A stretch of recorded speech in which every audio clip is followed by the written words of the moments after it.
The most damaging myth that we buy into is that being kind to myself, being compassionate to myself after I pick my skin just excuses the behavior, which means nothing is going to change. I'm never going to be able to heal from it if I'm compassionate and kind to myself when I pick or pull or bite at my body.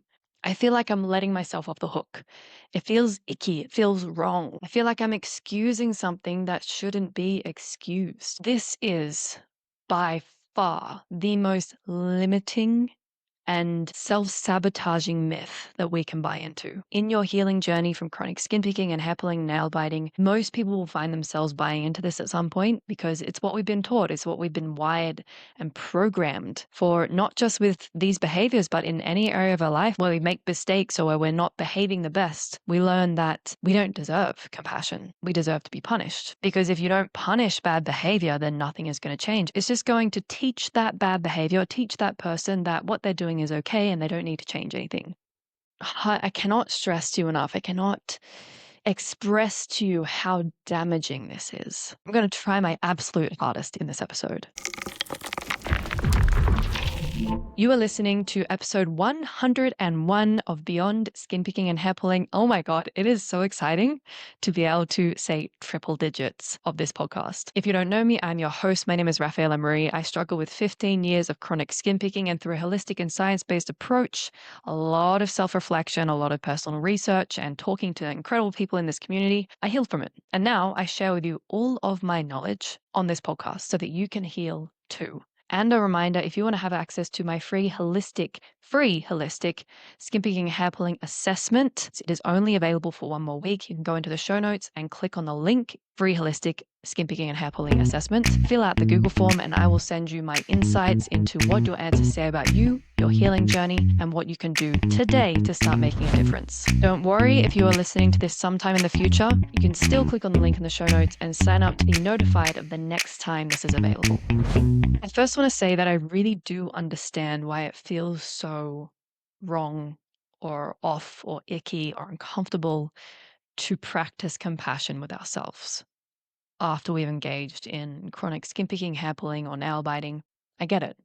We don't want to engage in this behavior. We know how bad it is for us. We know how it's going to make us feel. Even while we're doing it, there's a voice in the back of our mind going, maybe we should stop now. This is going to suck.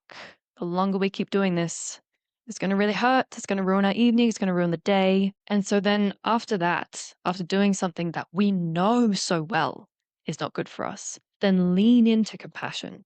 Feels wrong. And if you feel resistance around this, it says a lot more about the way you were raised and the way you were treated when you made mistakes and you weren't perfect than it does about who you are as a person. I mean, think about your past. Think about your life. How often have you been met with compassion when you've made mistakes, when you've been careless or thoughtless? Because we're human, we're all like that sometimes. How often did you receive compassion when you fell short, whether it be academically, with your behavior? I know for myself, I did not receive compassion when I fell short.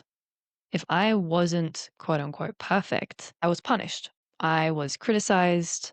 I was sometimes mocked. And this didn't teach me anything about being a better person. It just taught me how to hide myself. And it taught me how to treat myself when I made mistakes as an adult, when I wasn't my best as an adult.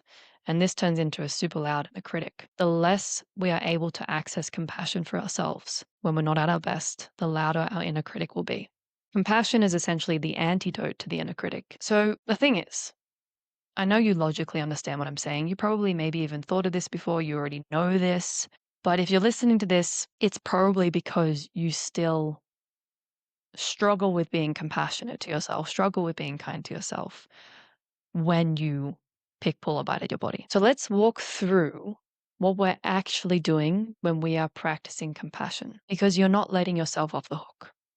It's actually the total opposite. If anything, it's punishment that lets you off the hook. But I'll get to that in a second. Let's start with compassion. Where compassion comes from. It comes from the Latin word compati, which means to suffer with, which means a part of being compassionate is the ability to notice and sit with difficult emotions within ourselves and others without trying to fix it or make it going away. It's suffering with, it's sitting with and allowing space for suffering, for hard emotions, for painful emotions. The other part of compassion that comes in is knowing when and how to take action, to try to minimize suffering. And this is very different from trying to fix and get rid of the feeling. When we're truly acting through compassion, we are not trying to fix the feeling. We are learning from it and understanding, what do I actually need? When I feel this way, what do I need and what can I do to meet that need? And yes, the end result is typically that emotion becomes less intense, and maybe we don't experience that emotion in those moments anymore because we learnt the lesson that that emotion was trying to teach us. And so it was no longer needed in that moment. And then it's going to show up again somewhere else in another context, another situation. And then again, we get to learn from that feeling. Compassion allows us to learn. Punishment doesn't. Criticism doesn't. Shaming ourselves doesn't, which you already know. So let's take this a little bit deeper. I want to share with you an example of when I recently practiced compassion and what that looked like or felt like for me. So since I have been building this business, doing this podcast, this social media, supporting people, building programs around helping people to heal holistically from body-focused repetitive behaviors, I have become a lot more involved in social media. And a big part of my work is on social media. It's an important aspect, which means I spend a lot more time on social media. And because of that, I've developed some pretty bad habits of scrolling. And to be honest, it has really developed into an addiction.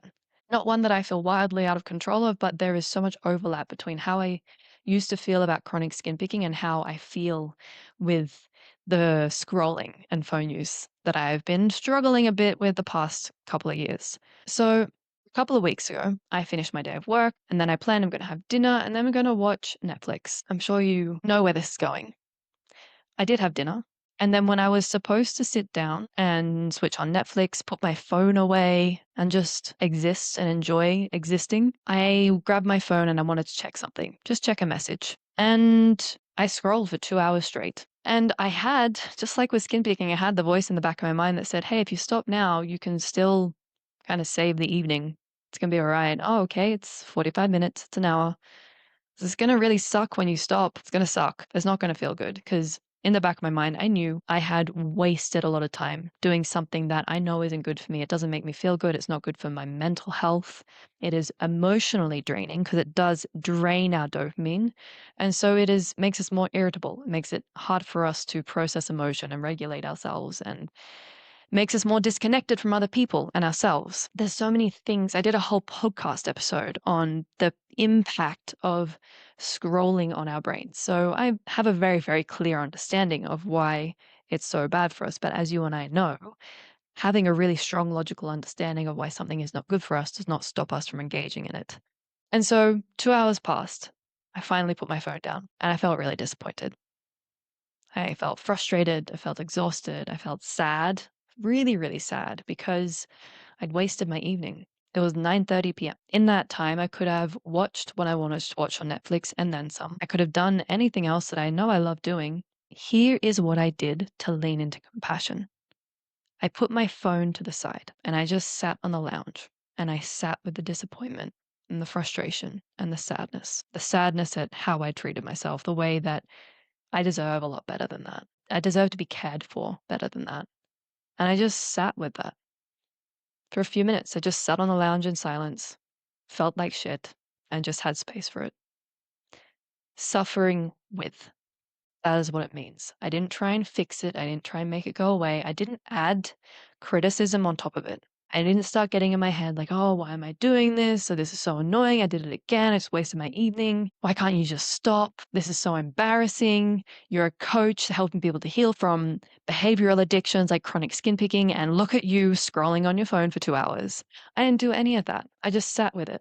After some time, I felt like I've sat with this enough. What can I do to better help myself with this tomorrow? There wasn't a judgment of why are you doing this? Why do you do this? This is so embarrassing. You're an imposter. These are things that I definitely felt in the past, and they definitely made it harder for me to handle the scrolling. Because then when we shame ourselves, then we need to escape and soothe the shame. This endless loop of picking or scrolling or whatever it is, the thing that we're feeling ashamed about. It just fuels more of it, and then we need more of it. But I asked myself, what can I do tomorrow to help myself so I don't end up in the same situation? And it came to my mind instantly because already that week or a week before, I had downloaded an app called Stay Focused, which helps you to restrict phone use. It can be used for specific apps. It can be used for the entire phone. I've used another app like this before and I got rid of it because it started to piss me off, to be honest. It had some glitches that were really irritating. And also with a lot of these apps, it's easy to get around it. It works in the beginning and then you start to find your way around it and it's just like it was before. But I downloaded this app, Stay Focused, a week before because this is an app where you can change the mode of restriction. So you can make it on very strict or normal. Very strict means that there is no way that you can get around the restrictions that you put on your phone. You can't uninstall the app. You can't turn it off. I think you can send a QR code to a friend who creates a passcode. And so you have to actually message that friend or that person to get the passcode to then be able to unlock your phone.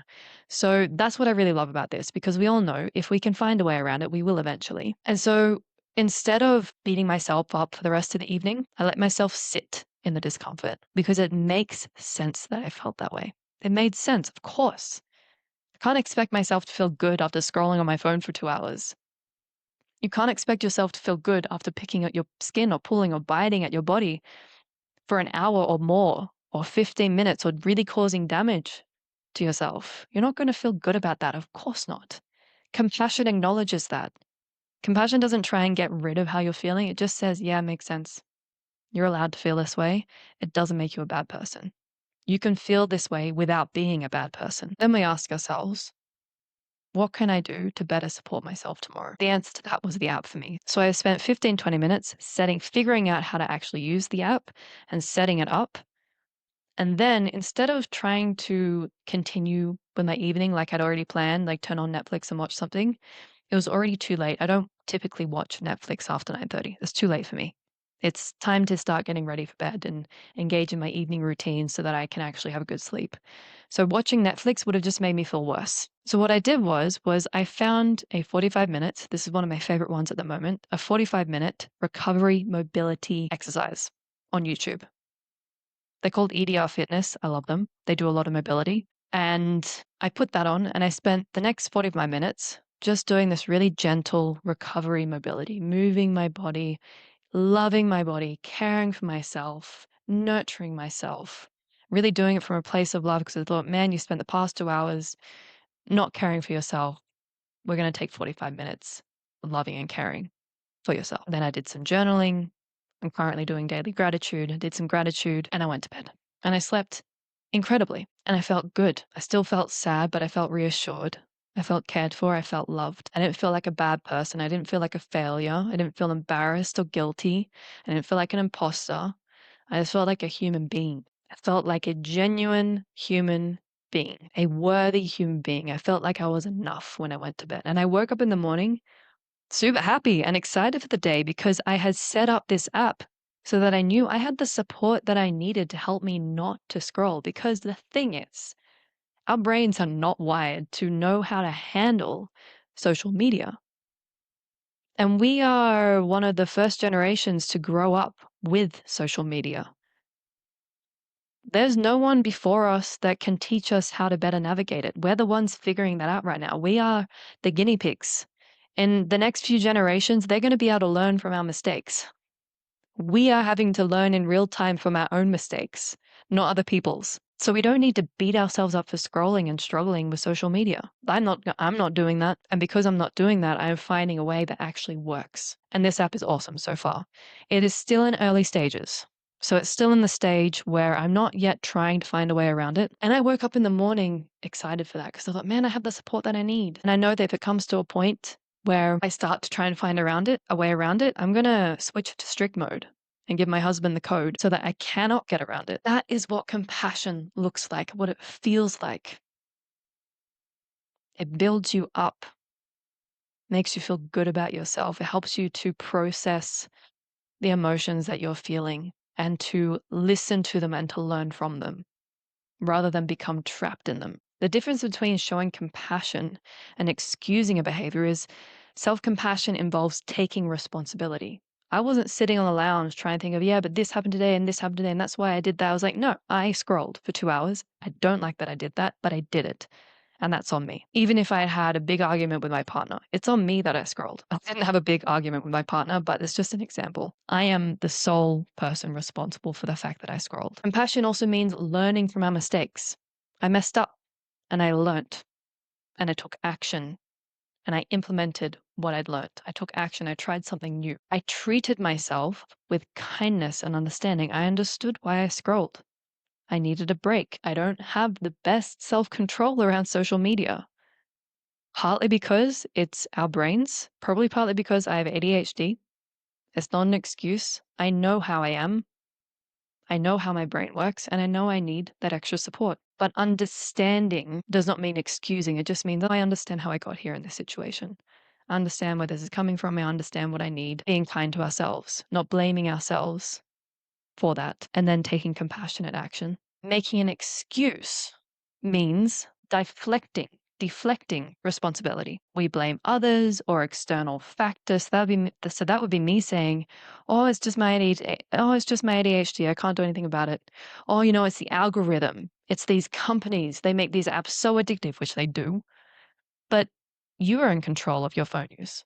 It's your choice to have a social media account. It's your choice to build a business that centers around social media. And what this does is this deflection of responsibility, this blaming external factors and other people and things, it allows us to avoid learning, and it allows us to avoid the hard work that comes from learning from our mistakes. Because when we learn from our mistakes, it means we need to change something. We do something different. We improve. We grow. Making excuses leads to stagnation, frustration, feeling stuck, feeling hopeless. And that sounds a lot like how we feel when we criticize ourselves, when we blame ourselves, when we punish ourselves for engaging in skin picking. We feel stuck and stagnant and frustrated and hopeless. So in reality, punishing yourself is actually you excusing the behavior, because we think, well, at least I've punished myself. I've done a good thing. It's a good thing to punish myself. I deserved it. Now I don't have to do anything else. It's easy to punish ourselves. We do it without thinking. What's hard is compassion, because then compassion opens us up to something new, learning, change, doing things differently. So if you really don't want to let yourself off the hook, if you really do want to change this behavior and heal from it, you lean into compassion, because criticism, punishing yourself for the behavior, that is you letting yourself off the hook. Compassion requires us to sit with suffering without judgment and then to take action. Intentional action that makes sense, that isn't trying to fix the situation. It's learning from what the emotion is trying to teach you. And something that I like to say that really encompasses compassion, something that you can say to yourself when you're struggling with compassion, is acknowledge the fact that you don't like what you've just done. You can acknowledge and say, I don't like this. I know this isn't good for me, and I deserve compassion. I deserve understanding. It makes sense that I feel this way. I'm allowed to feel this way. It doesn't make me a bad person. Because when we excuse the behavior, we're also trying to convince ourselves that it's not that bad, when in fact it is. It is that bad. I don't like this behavior. I don't want to do it, and I can't seem to stop right now. Compassion acknowledges that, allows space for that. When you're being compassionate, you're not trying to convince yourself of anything. You're just really accepting the reality of the situation, allowing space for how you feel, and removing the resistance that is in your way to doing something about it that is actually effective and helpful and productive. Because the resistance is the difficult feelings that come up. That's the resistance. Compassion allows us to sit with it and move past it. Punishment and making excuses is us trying to bypass or avoid feeling that way. It's like, I don't want to feel this way, so I'm going to punish myself, because then maybe that'll stop me from feeling this way again, because then maybe that'll stop me from doing the things that make me feel this way. But it doesn't. I took a lot of inspiration for this episode from a blog post on Give Yourself Kindness. It's a really cute little website, actually. So I'm going to include the link to that in the show notes if you want to go read that. It's a short blog post, but it'll be a really nice way to reinforce what it is that I've shared with you here. Because compassion truly is the way. If all you do for the entire 2026 or whatever, whenever you're listening to this, for the next 12 months, is practice compassion, you will come so far in your healing. And if you want more clear guidance, if you want to get really specific on what you can do next, make sure you fill out the free holistic skin picking and hair pulling assessment so you can get my feedback directly. And you can also join us in my free WhatsApp support group. It's an absolutely legendary support group. I friggin' love it. And the people in there, conversations that we have, and it's just so wholesome and healing and amazing. So if you want to join, the link is also in the show notes. Just click on send me a message. Let me know what inspired you to want to join, why you want to join. I'll respond, say, hey, so amazing to meet you. Here's the link to join us. You click on that link and you get access to the group. I've thoroughly enjoyed this episode. I hope you have too. I hope you've taken something really valuable away from it. And I look forward to seeing you next week for the next episode of Beyond Skin Picking and Hair Pulling.